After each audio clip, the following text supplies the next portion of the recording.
Sir फरवरी चालू होने वाला है, आज लास्ट डे है जनवरी का। जो 2022 की तैयारी कर रहे हैं, आपका एक बहुत बड़ा कंसर्न है कब पता चलेगा कि एग्जाम एग्जैक्टली कब है और उसके हिसाब से खुद की कैसे रफ्तार बिल्डअप करें। मैं इस वाले वीडियो में एक क्विक चीज कवर करना चाहता हूं। पहली चीज, ऐसा लग रहा है कि एग्जाम की डेट 7 मार्च से पहले अनाउंस नहीं होगी जब तक यूपी में वोट नहीं गिर जाते। आप में से काफी सारे लोग वोटिंग एज के हैं। आप जिस घर में रहते हैं, यदि आपको बुरा लगा, पूरा घर एक पार्टी के अगेंस्ट वोट कर देगा, ठीक है? तो मोस्ट प्रॉब्ली 7 मार्च से पहले नहीं होगा। दूसरी चीज क्या है, मुझे जो चीज फैसिनेट करती है वो ये है कि 2021 ये स्टूडेंट्स अभी मिड अप्रैल 1 मई टाइप जाके इनका सेशन चालू होगा। और यदि आपका एग्जाम हो जाता है लेट्स से जून में भी, तो 4 से 5 महीने के गैप में आप भी पहुंच जाएंगे उसी कॉलेज में। तो 2 बैचेस चल रहे होंगे, एक जो दोनों फर्स्ट ईयर के अंदर है, दोनों के same subject, anatomy, biochemistry, physiology. Limited number of professor, AIIMS, Maulana Azad, Varthaman Mahavir वगैरह में, केजीएमयू वगैरह में खूब बड़े बड़े डिपार्टमेंट हो सकते हैं। पर बहुत सारे प्राइवेट कॉलेजेस ऐसे भी हैं जहां पे 2-2, 3-3 कॉलेजेस में एक प्रोफेसर एनाटॉमी का शेयर होता है। तो वो सारे कंस्ट्रेंट कैसे मैनेज होंगे?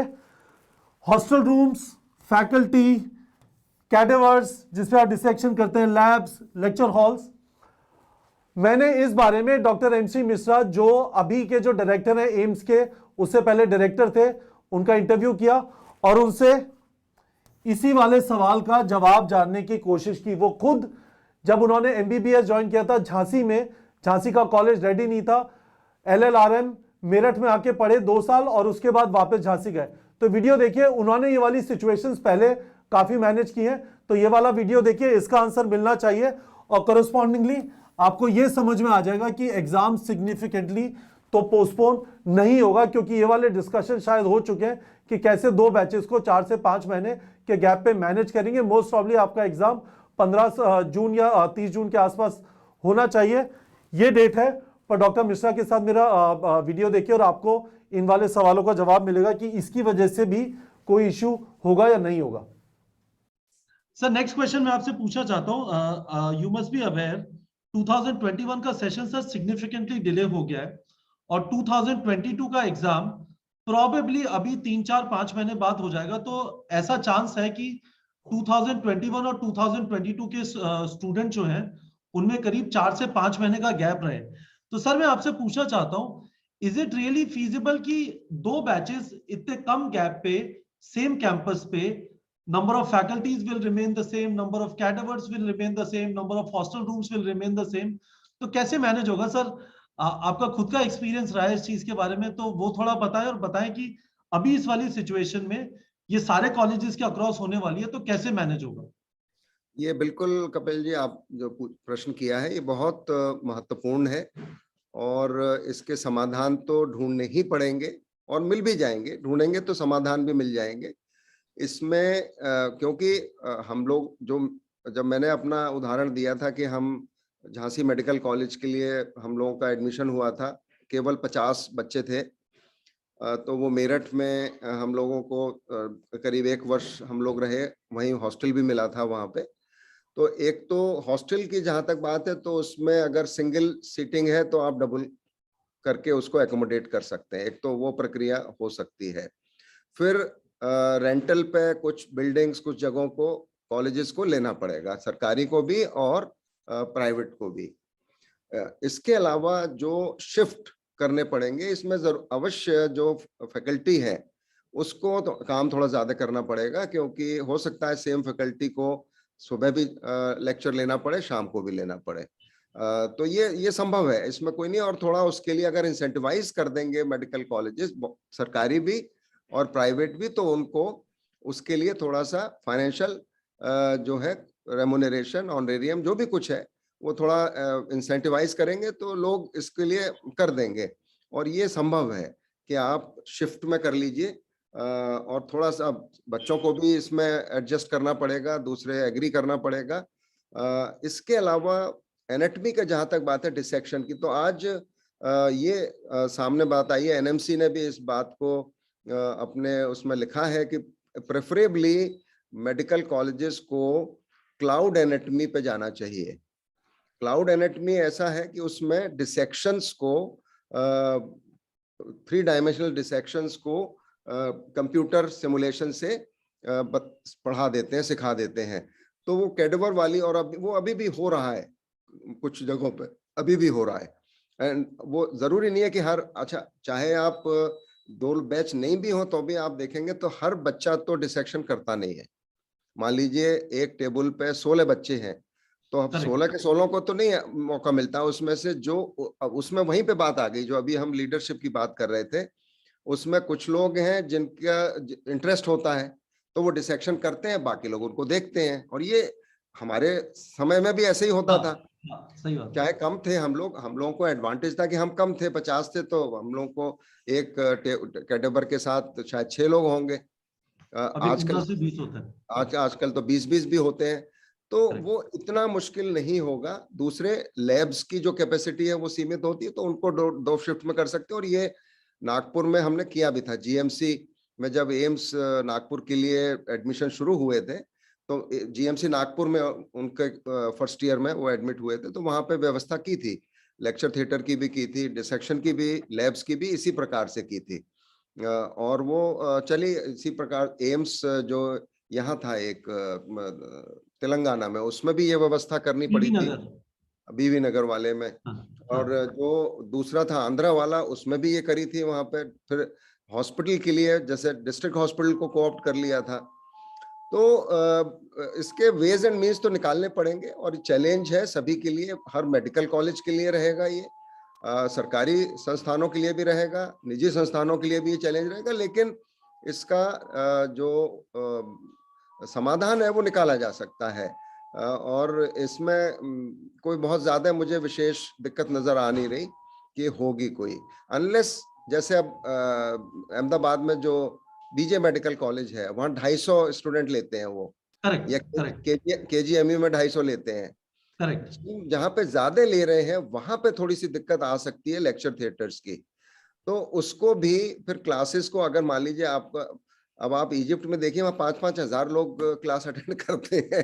पता नहीं कैसे करते हैं, मुझे नहीं पता, बट वहां करते हैं। तो यहाँ पे उन लोगों को कुछ व्यवस्था करनी पड़ेगी, चेयर्स डलवानी पड़ेंगी, एक्स्ट्रा चेयर्स डलवानी पड़ेंगी, और 2 शिफ्ट में अगर कर लेंगे तो ये इसका समाधान मिल जाएगा।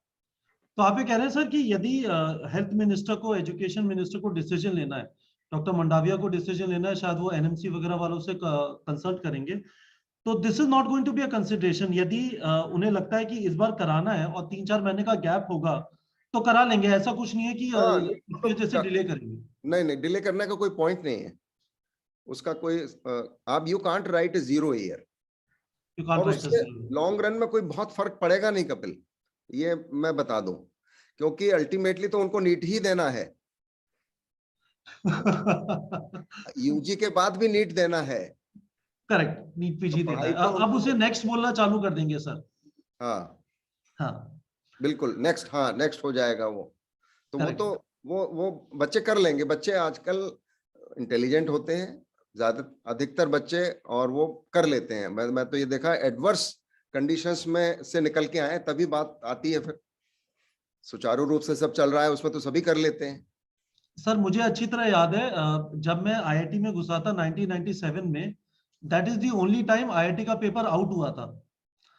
तो उस टाइम में सर मतलब उन्होंने 4 महीने के अंदर एक सेमेस्टर खत्म किया था, और सैटरडे संडे भी क्लासेस होती थी। हालत खराब हुई थी, पर आप कह रहे हैं कि हालत खराब होगी, कोई बात नहीं, होती है पर मैनेज हो जाएगा। मेहनत तो इसी उम्र पे करनी है, यही उम्र है मेहनत करने की। जैसे आप उसमें जाइए, इनकी जो मिलिट्री एकेडमी होती है देहरादून की, कितनी वहां पे मेहनत करवाते हैं। अब आप, कुछ लोग रोते भी हैं उसमें, लेकिन करते हैं मेहनत, उसी से निखर के आते हैं। और एक बात और मैं जो कह रहा था, जिसमें एक तो ये था कि लंबा समय लगता है हमारे मेडिकल प्रोफेशन में स्पेशलिस्ट या सुपर स्पेशलिस्ट बनने में। और दूसरी बात ये मैं फिर दोहराऊंगा कि बच्चों को अमीर बनने का बहुत जल्दी प्रयत्न न करें डॉक्टर बनने के बाद। हाँ, जल्दी नहीं होने वाला। आपने 11.5 साल तो गिरा दिया, 18 साल नहीं, मैं कह रहा हूँ बहुत ज्यादा अमीर बनने की प्रयत्न न करें। पैसा कमाने की बहुत जल्दी नहीं होनी चाहिए। पैसा तो आपको अपने जीवन यापन के लिए पर्याप्त पैसा मिलेगा किसी भी स्टेज पर, चाहे आप इंटर्न हो, चाहे आप पीजी कर रहे हो, चाहे सीनियर रेजिडेंसी कर रहे हो, या फैकल्टी में हो जाए। और आजकल इतने मेडिकल कॉलेज खुल रहे हैं कि जॉब अपॉर्चुनिटीज की कोई समस्या नहीं होनी है, चाहे सीनियर रेजिडेंट लेवल पे चाहे फैकल्टी लेवल पे। अब यूपी में हर जिले में एक मेडिकल कॉलेज खुलेगा, तमिलनाडु में अभी उस दिन 12 मेडिकल कॉलेज के लिए शिलान्यास हुआ है। तो जिस तरह से एक्सपेंशन हो रहा है मेडिकल संस्थानों का, मेडिकल कॉलेजेस का, तो मैं समझता हूं कि employment opportunities will be in plenty. और मैं यही कहूंगा कि बहुत सारे बच्चे बेसिक साइंस में भी अपना चॉइस रखें, एनाटॉमी में, फिजियोलॉजी में, बायोकेमिस्ट्री में, फार्माकोलॉजी में, पैथोलॉजी में, फोरेंसिक मेडिसिन, पैथोलॉजी। तो इसमें बहुत आवश्यकता भी है। दूसरे, इसमें जॉब अपॉर्चुनिटीज बहुत हैं, एनाटॉमी, फिजियोलॉजी में, फोरेंसिक मेडिसिन में। और अपना इंटरेस्ट क्या देख लें, लेकिन जब करने लगेंगे तो वो इंटरेस्ट आ जाता है अगर आप काम करना शुरू करें। बहुत बार, क्योंकि हमारे यहाँ चूंकि नीट से होते हैं सिलेक्शन, तो वो इंटरेस्ट तो डेवलप बाद में करना ही पड़ता है, जो आपको मिल जाता है, क्योंकि आपकी चॉइस का नहीं मिलता पीजी, तो आपको फिर उसमें इंटरेस्ट बिल्ड करना ही पड़ता है, और वो हो भी जाता है काफी हद तक। और मेरे ख्याल से उसमें कोई इतनी समस्या नहीं होनी चाहिए। ओकेजनली ऐसा हो सकता है कि बिल्कुल भी पसंद ना हो उसको मेडिकल प्रोफेशन, और वो पेरेंटल प्रेशर में ले लिया किसी वजह से कि पेरेंट्स चाहते थे कि आप डॉक्टर बने, तो वो एक अलग अवस्था हो जाती है।